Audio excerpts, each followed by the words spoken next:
बागी बोलिया के बिरलेरी गौड़ा के बिरलेरी मजरी के डोला बना के जब समय लेके आवत रहल और समय के बाद कभी जिधर सड़क बन कैसे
रहेगा आज बकस दा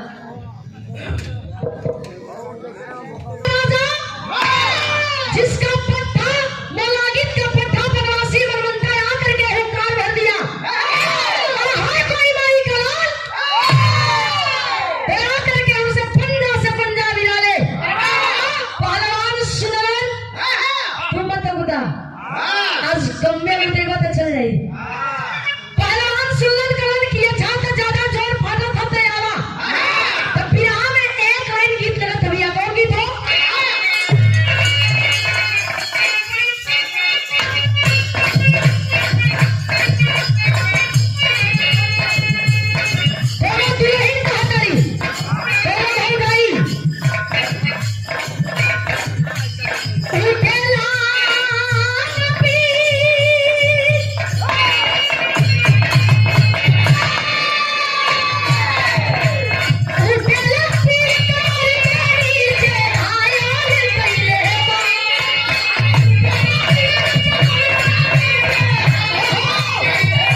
ए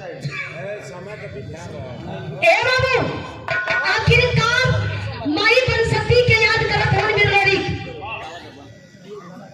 एक तरफ बिरलोरी, एक तरफ मनमंता। मनमंता भी जवान भी दाव लगाओ तो बिरलोरी काट देता। एक भी दाव लागत ना था। अपने कुल देवी के याद करन माई बन सकती के कलन की प्रगट होदर ना तई गदरो काट के फेंक दे। माई प्रगट भइली। अब दियावत हो कलन की दाव ना बचल। अब कुल दवा दाव लगा चुकल है। कालिन का कलिन आल्हा का भाव मास्टर।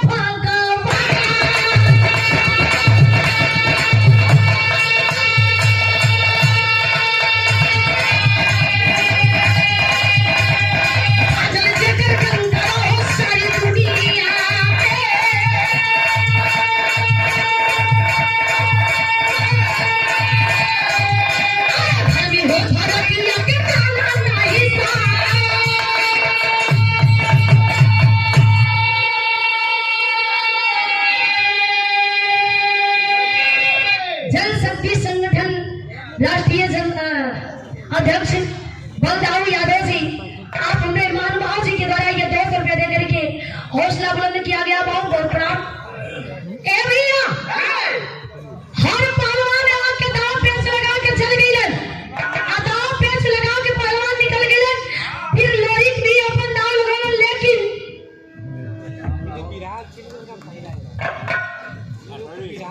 और हमने गाजिया जी के द्वारा आशीर्वाद दे गई 50 रुपए। बहुत बहुत प्रणाम। आखिरकार है बाबू फिर लोरी कोई मनमंता के पटक दलन। और फिर लोरी मनमंता के बीच अखाड़े में पटक दले हवन। पटक के कलन की जौन गुरूर रल ह अब हियो टूटल की नहीं।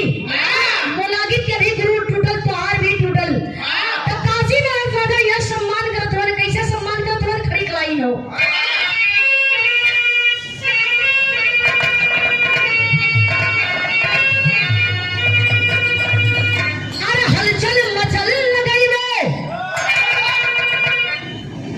भैया अरे हलचल मचल नगरी में। एक पति और बढ़ जा।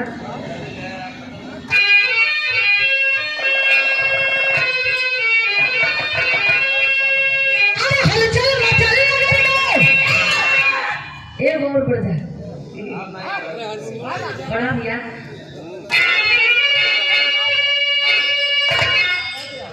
सही है। अरे हलचल मचल नगरी में। सदी गइल राजा के किला। ताया भी हो दुनिया में पलिया और बनारस जिला। ना भी हो दुनिया में पलिया और बनारस जिला। राम शरद प्रधान जी, आप जी के द्वारा आशीर्वाद शानदार ये 100 रुपया देने के लिए बहुत बहुत प्रणाम। आशीर्वाद की कामना।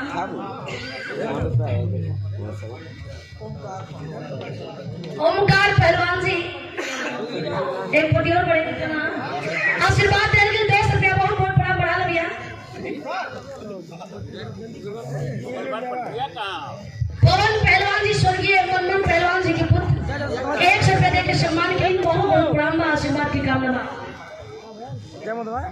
और हमने 12 दिवसीय कार्यक्रम